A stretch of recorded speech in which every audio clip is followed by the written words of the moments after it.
Hey everybody from Windy Acre Bees out here in western Massachusetts, and you can see over there the girls are all tucked into their colonies for this winter here. It has been absolutely frigid here. We've had some very long stretch of cold weather, single digits and barely the teens during the day and below zero at night.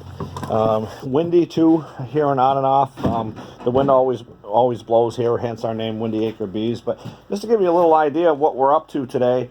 Actually what we're up to probably for the next couple weeks, and one of those things is cleaning frames up, getting them ready to new foundation, getting them cleaned up and ready for springtime with some like I said, new wax foundation actually, and we'll be doing that here pretty soon. But we're making swarm traps. I've had great success with these. They've really been a welcome thing for me.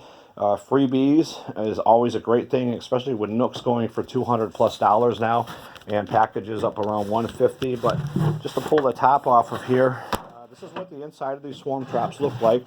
I'll get to that tree hanger in a minute. But basically they have a vent on the top and a vent on the bottom. They have plenty of space here as recommended by the Bee Democracy.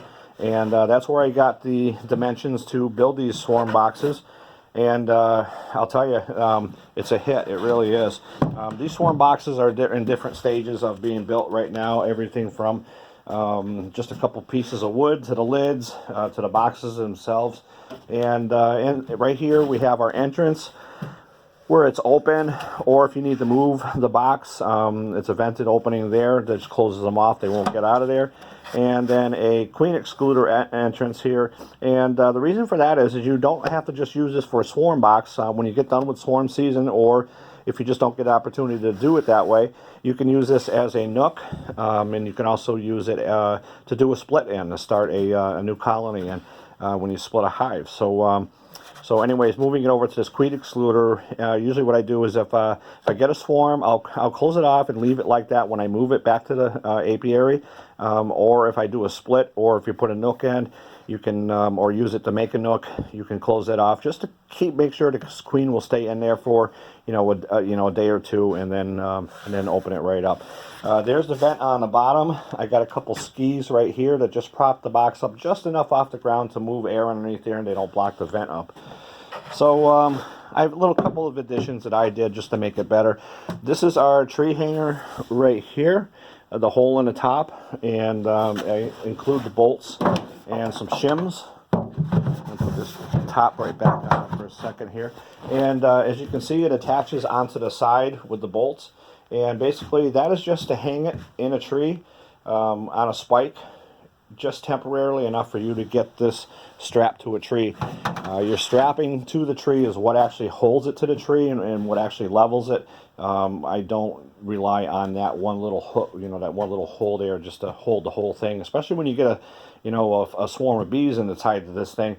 Then you're looking at something that's gone from 8 or 10 pounds to 30 pounds. So don't rely on that. That's just to hold it long enough for you to take it down or to put it up. So that's what I am up to. Like I said, along with going to be getting to clean some frames up here pretty soon.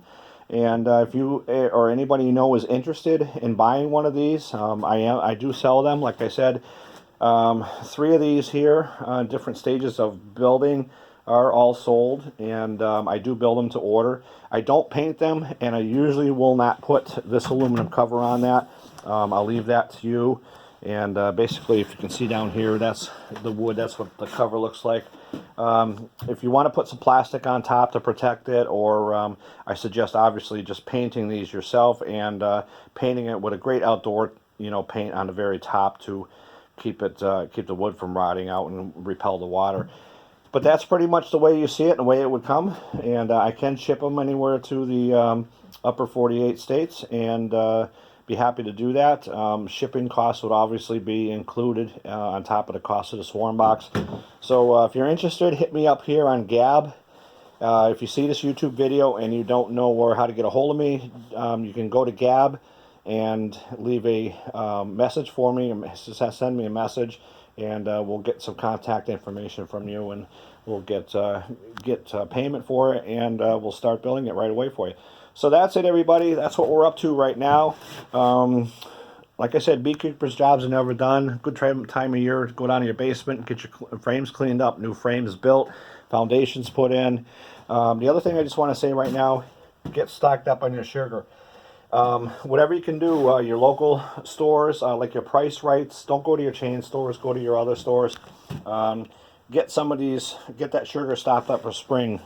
With the way things are going with supply chain shortages and everything else, I'm not going to get into the political side of all that, but you know as well as I do, it's getting hard to find stuff, and sugar is a hot commodity right now. People are buying it up for themselves, and us as beekeepers, you know, we need it more than the lady inside building a cake. So grab your sugar, get it stocked up as much as you can. All right, everybody, have a great rest of your week coming up, and we'll talk to you soon.